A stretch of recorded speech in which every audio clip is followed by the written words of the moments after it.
नमो बुद्धाय। जय भीम दोस्तों।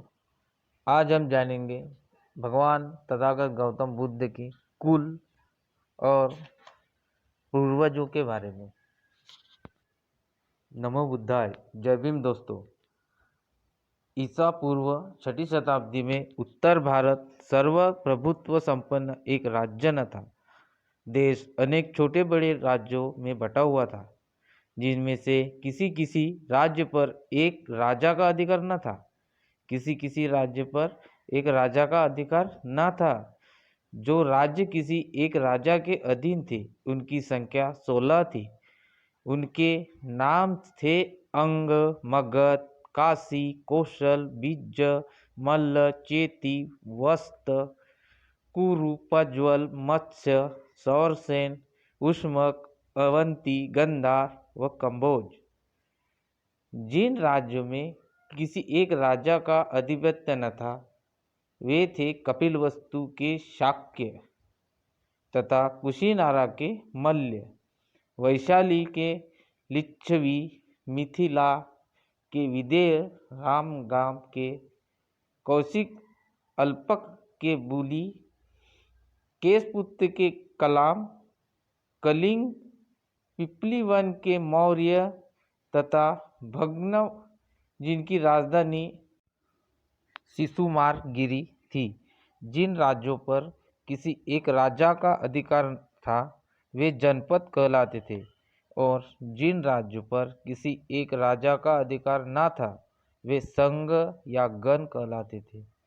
कपिलवस्तु के शाक्य की शासन पद्धति के बारे में हमें विशेष जानकारी नहीं है। हम नहीं जानते कि वह प्रजातंत्र था अथवा कुछ लोगों का शासन था। कि इतनी बार हम निश्चयपूर्वक कह सकते हैं कि शाक्यों के जनतंत्र में कई राज परिवार थे और वे एक दूसरे के बाद क्रमशः शासन करते थे। राज परिवार का एक मुखिया राजा कहलाता था। सिद्धार्थ गौतम के जन्म के समय शुद्धोधन की राजा बनने की बारी थी। शाक्य राज्य भारत के उत्तर पूर्व कोने में था। यह एक स्वतंत्र राज्य था, लेकिन आगे चलकर कौशल नरेश ने इस अपने शासन क्षेत्र में शामिल कर लिया था।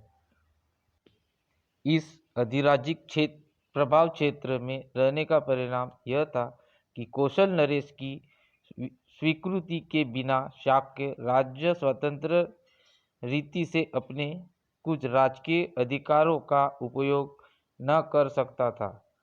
उस समय के राज्यों में कौशल एक शक्तिशाली राज्य था। मगध राज्य भी ऐसा ही था। कौशल नरेश प्रसेनजीत और मगध नरेश बिंबिसार सिद्धार्थ गौतम के समकालीन थे। ये था भगवान तथागत गौतम बुद्ध के कुल के बारे में। अब जानते हैं कि उनके पूर्वज कौन थे। शाक्यों की राजधानी का नाम कपिलवस्तु था। हो सकता है कि उस नगर का नाम महान बुद्ध मुनि कपिल के नाम पर ही पड़ा हो। कपिलवस्तु में जयसेन नाम का एक शाक्य रहता था। सिंहनु उनका पुत्र था। सिंहनु का विवाह हुआ था कच्चना से। उसके 5 पुत्र थे: शुद्धोधन, धवतोधन, शुक्लोधन, शाक्योधन तथा अमितोधन। 5 पुत्रों के अतिरिक्त सिंहनु की 2 लड़कियां थीं, अमिता तथा प्रमिता। परिवार का गोत्र आदित्य था। शुद्धोधन का विवाह महामाया से हुआ था। उसके पिता का नाम अज्जन था और माँ का सुलक्षणा। अज्जन कोलीय था और देव वह नाम की बस्ती में रहता था। शुद्धोधन बड़ा योद्धा था। जब शुद्धोधन ने अपनी वीरता का परिचय दिया तो उसे विवाह करने की अनुमति मिल गई। उसने महाप्रजापति को चुना। महाप्रजापति महामाया की बड़ी बहन थी। शुद्धोधन बड़ा धनी आदमी था। उनके पास बहुत बड़े बड़े खेत थे और नौकर चाकर भी अनगिनत थे। कहा जाता है कि अपने खेतों को जोतने के लिए उसे 1000 हल चलवाने पड़ते थे।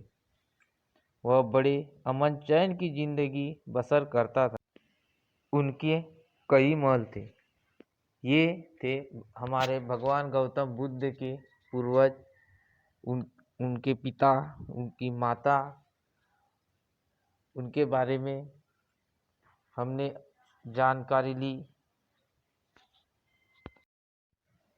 अगर आपको ये मेरा वीडियो अच्छा लगा हो तो लाइक, सब्सक्राइब और कमेंट ज़रूर कर देना।